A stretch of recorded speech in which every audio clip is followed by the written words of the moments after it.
My parents never let me go camping as a kid. Even when I turned 18, they begged me not to go. They never told me why when I was younger, but they finally told me the story. Apparently, when my parents were still dating, they decided to go camping in the Upper Peninsula. My mom's uncle owned some cabins up there, but my dad said staying in cabins didn't count as real camping, so they brought a tent and some normal camping gear, but my mom still wanted to stay close to the cabins just in case. After a quick walk around the cabins, they went down a trail that led to a small lake, and from there they went off trail. Enough so that they couldn't hear or be bothered by anyone, but also not so far that they'd get lost. My parents set up camp and swam in the lake. Overall, they had a really good day. On the way back to their tent, however, they saw a huge black mass in the trees. They stopped and watched it quietly. It was a bear, just roaming, minding its own business. It turned around to look at my parents, stared at them for a while, and went back to walking around. My dad says it was pretty freaky to see one in real life, and this thing was huge, like at least 400 pounds. My parents walked past, while still looking back to make sure it wasn't going to do anything, and the bear kept looking back at them too, staring for short periods of time, which I guess isn't entirely normal, but also not that weird either. Night came around, and my dad made a fire and cooked some dinner. He told me this was where things started to take a turn. Later that night, while they were talking inside of their tent, they heard movement outside. They sat there quietly, trying to listen to what it could be. The footsteps sounded big, and not like any humans. It got closer and closer, until they heard the metal cooking pot fall to the ground outside, making a large bang, followed by rustling of plastic. It then sounded like it began trying to eat the leftovers inside the cooking pot, before knocking it away. Low grumbles filled the silence, and the heavy footsteps got closer to the tent. Big sniffs went from the bottom of the tent to the middle where they stopped for a moment. The big animal, which my parents presumed was the bear from earlier, loudly exhaled on the tent. You could see the imprint of the bear's nose as it began sniffing again. It then began to push its massive paw against the thin plastic, as if to test what it was. My parents stayed dead silent the entire time, no clue of what to do in this situation. It moved around to the front where the zipper was, sniffing the ground at the very bottom where there was a small opening in the zipper. Then, another short moment of silence before it aggressively struck the tent with its paw, smashing into the top of it, causing the plastic to cave in. Thankfully, it seemed to just be another test though, as they could hear it jump backwards as the tent popped right back into shape. Afterwards, the massive bear could be heard walking around the campsite for a few more minutes, before hurrying off into the woods. They stayed up for the rest of the night, and left at dawn. My dad talked about how lucky they were that the bear didn't actually attack the tent, because it could have easily clawed its way in if it wasn't so nervous. Those kinds of bears don't usually attack people, so they aren't too sure what it was trying to do, but either way it was terrifying. After hearing about that encounter, I never even wanted to go camping.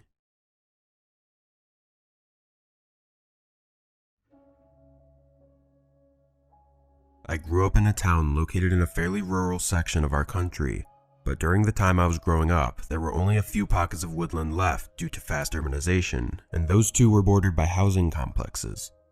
I despised walking through those trees because they always gave me a weird feeling, but the shortest path from our street to pretty much anywhere was to take a path that led from the end of the street, around the back of the houses, and through the woods. When I used to cross this trail, my heart would race the entire time, but I always had to go through the woods when my mother sent me to the store to pick something up, or when I had to walk to school. My older brother used to constantly tell me that the woods were haunted by spirits because he knew how frightened I was of them. In the winter, when it was nearly dark when we'd get home from school, larger kids would lurk behind the trees to frighten the younger ones and demand any money, or occasionally even their cell phones. Being a smaller female, this was even more scary. Since I'm an adult now, I was no longer afraid of the woods when I went back to my hometown last year. A few days in, it began snowing pretty heavily. My mom, being the kind woman that she is, called our elderly neighbor and informed her that she could walk her dog so that she wouldn't have to take the risk of tripping on the slippery pavement. This was a regular good deed that my mom would do for the neighbor. Of course though, I told my mom I could do it for her, as I knew she didn't like the cold, and I wanted to do something nice for her while I was there. I was strolling with a Labrador dog along the same path that we went through the woods. Since it doesn't snow very often where I currently reside, I took my recently purchased DSLR camera with me to capture the view. Toward the beginning of the path, I stopped to take a quick picture. As I tried to frame the camera, a scream in the distance made me jump. It just sounded like kids playing around though, so I continued about my business. Although I was thoroughly enjoying the stroll, I started to grow a little chilly, and I didn't want to overwork the neighbor's dog, so I was going to turn around when I heard something scurrying towards us. We were briefly out of sight, partially in the woods, and it sounded like someone was hurrying along the main path. I'm not sure why the idea to hide came to me, but it was a gut instinct, so that's exactly what I did. I paused briefly before stepping completely off of the path and hiding amid the shrubs and trees. I suppose I was also concerned that if a thief noticed my camera, he could think that I was an easy target. The dog hesitated when I tugged on its leash, but then it quickly followed me into the bushes just in time. As a person approached on the path just a few feet away, I knelt down and put my head on the Labrador's head. I didn't really get a close look at him, but I could make out that he was a tall man wearing a black beanie and a brown jacket who was going hastily. He looked a little nervous too, looking all around frantically and had both of his hands in fists. Thank goodness the dog stayed calm as the man left. The dog and I re-entered the trail once he had vanished from view, and I made the decision to capture a few more photos before we went back home. When we were on our way back, a noisy helicopter disrupted the total silence. It wasn't until we were out of the trees and behind the houses that I could clearly see it. There, I had noticed a police aircraft circling some nearby trees. Without incident, I brought the dog back to my mother's elderly neighbor. I didn't give the walk any thought until the next morning when my mother turned on the morning news station. It was a local station, and their top breaking news was that the police were looking for a man who had stabbed 2 ladies on a deserted pathway last night, one of whom had survived. The route they had outlined connected with the forest I had been strolling in. The suspect was described as being tall and sporting a black cap along with a dark jacket. That's when I realized I had seen a murderer running away from his crime site, and it was only my gut instinct, along with my concern about my camera, that had prevented me from almost being stabbed in the midst of the forest.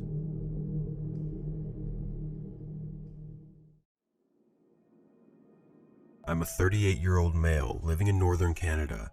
This took place when I was 36, so just over 2 years ago. I live alone in a fairly large cabin alongside several other cabins. Our small town is very quiet and everyone knows everyone. Living in the middle of a forest though, I'd go camping, hiking, and hunting all the time. My younger brother lived just a couple hours north, and we'd often do these sort of things together. We had planned on going out hunting one last time before winter season began.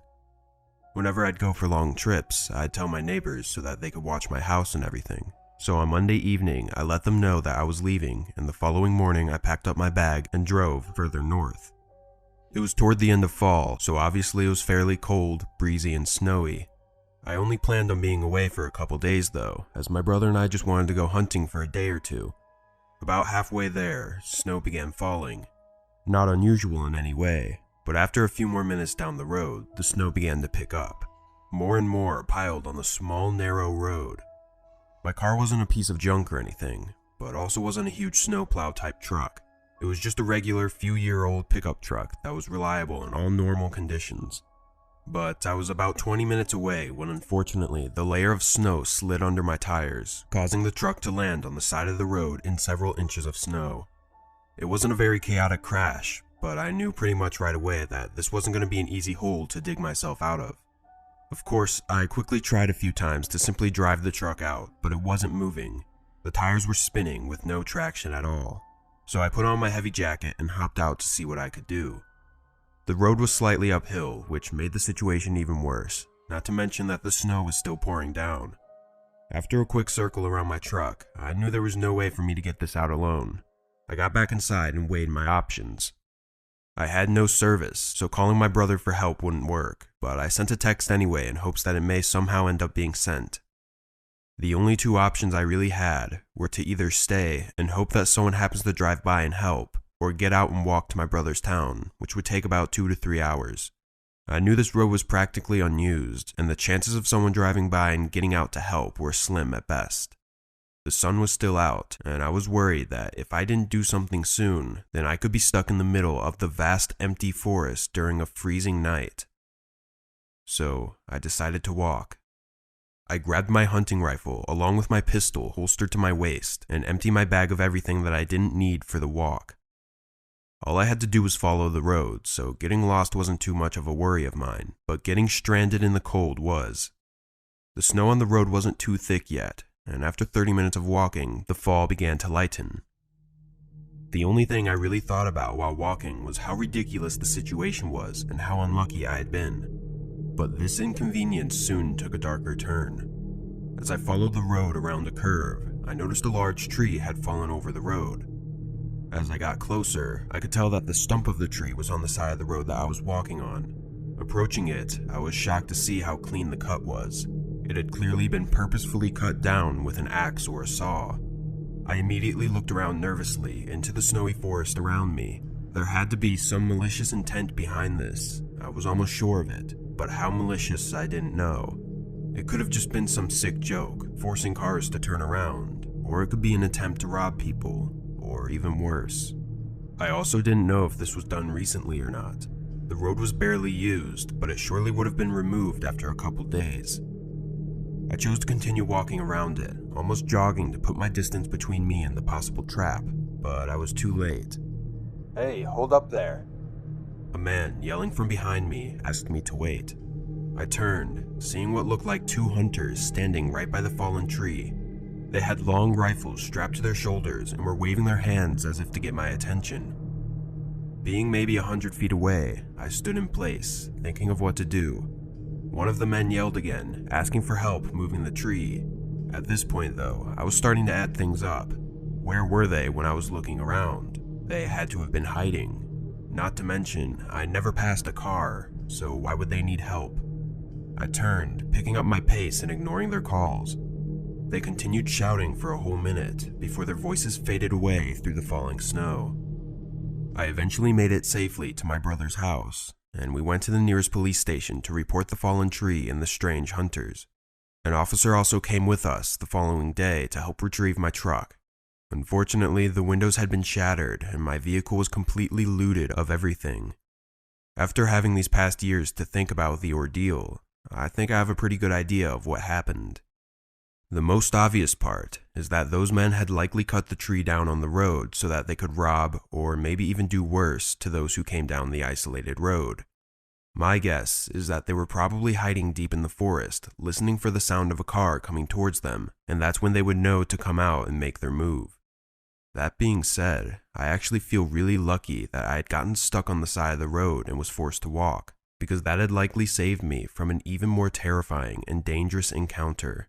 Can I face this? Can I make it? I feel faithless, wish I could replace this. I need changes, I wanna be the greatest. So I will chase it, I will be courageous. Waking up, every day's tough. I'm just hoping I can make it through the same stuff. Got a bad job, got no love.